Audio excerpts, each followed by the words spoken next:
Petite remarque au niveau de la sécurité lorsqu'on veut démarrer un moteur thermique. Donc là on voit que c'est pas possible, hein, parce que d'abord on enlève le téléphone portable, à la limite il vaut mieux le laisser dans la voiture d'ailleurs. On enlève tout ce qui peut traîner autour et on fait place nette. On ajuste l'émetteur, la station d'énergie avec le démarreur et le glow.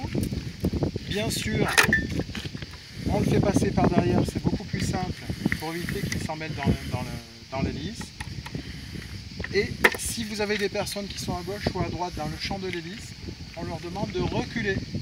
Parce que si jamais il vient d'y avoir un bris d'hélice, elle va partir comme ça et vous risquez de poignarder la personne. Ou alors vraiment, si vous ne l'aimez pas, vous le laissez. Pareil, lorsqu'on va débrancher donc, son glow une fois que le moteur est tournant, bien sûr, on va passer par derrière pour le débrancher.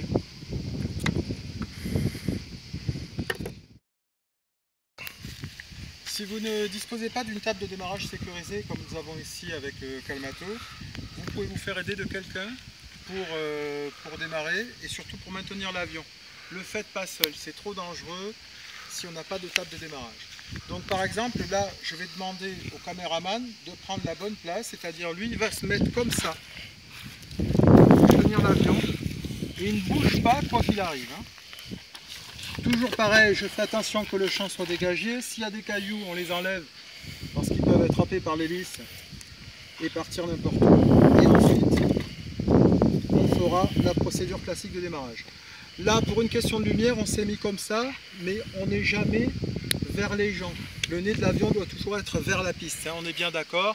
Là, c'est vraiment pour une question de lumière qu'on s'est mis comme ça.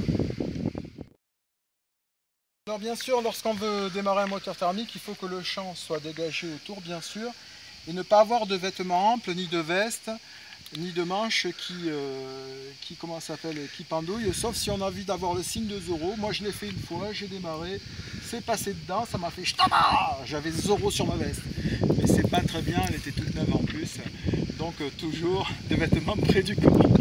Vous avez remarqué que quand on règle un point tour, on tient l'avion donc comme ceci, et on va régler le contre-pointeau comme ça, d'accord?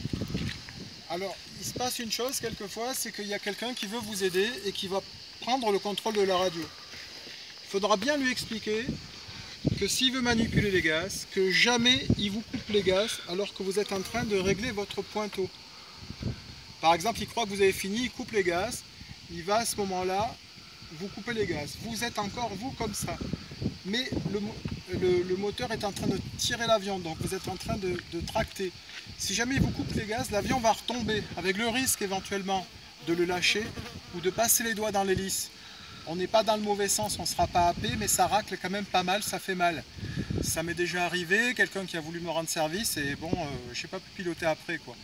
Donc vraiment expliquer à la personne qui va vous aider si elle manipule les gaz, de ne vous couper les gaz que lorsque vous êtes à plat et que vous avez bien assuré votre avion. Et on lance vivement. Alors là, nous avons une chose importante, c'est que le moteur a démarré à l'envers, ça arrive quelquefois. C'est-à-dire que si j'accélère, l'avion fait marche arrière. C'est pour ça qu'il faut toujours vérifier, que le moteur est dans le bon sens. Là on voit que l'air est à l'envers.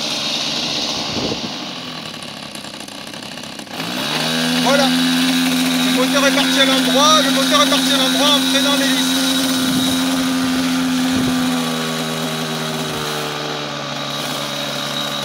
Une fois que le moteur a démarré dans le bon sens,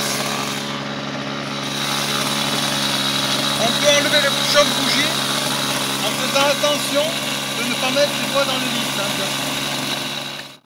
Comme tous les bons modélistes qui se respectent et qui volent en avion électrique, vous réglez tous votre face-safe de façon à ce qu'en cas de coupure de liaison radio, votre moteur se mette au ralenti.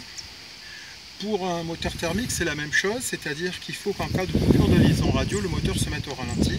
Mais là, on va agir sur un servot. Et donc, il faut penser à le régler, donc à vérifier au niveau de votre radio que lorsque vous êtes, mettons, plein gaz et que vous coupez l'émetteur, le servot passe bien au ralenti. Voilà. Comme ça, en cas de coupure de liaison, vous serez averti que vous avez une coupure de liaison parce que le régime moteur va baisser. Et surtout, si jamais il y a crash, ça ne sera pas un crash plein gaz. Donc comme sur un moteur électrique, on règle aussi son face-off sur un moteur thermique. Bien sûr, quand on remet la radio, hop, ça repart.